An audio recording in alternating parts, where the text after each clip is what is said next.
इस कहानी को सुने औकात पता लग जाएगी। एक मच्छर था जो कोई मामूली मच्छर नहीं था, मच्छरों का राजा था। तो सारे मच्छरों को उसकी जगह देखनी थी कि वो कहाँ रहेगा।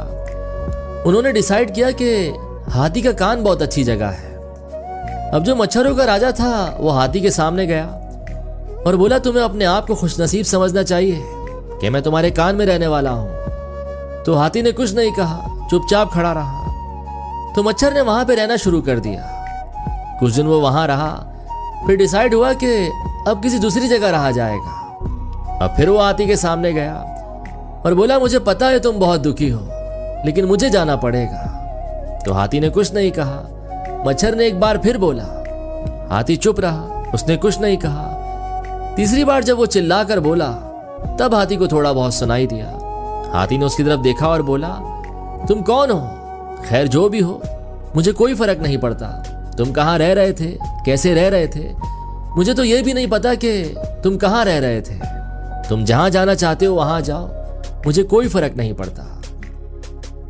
अब इतनी बड़ी कायनात में, हस्ती में, जिसमें हम अपने आप को ढूंढ भी नहीं सकते, उसमें हम खुद को पता नहीं क्या क्या समझ कर बैठे हुए हैं, क्या क्या बनाए बैठे हुए हैं। तो हमारे बड़े आदमी या छोटे आदमी होने से, पैसे वाला या गरीब होने से, इस कायनात पर, इस हस्ती पर कोई फर्क नहीं पड़ता। हम इस कायनात के लिए बस एक मट्टी के जर्रे से भी छोटी कोई जिंदा चीज है।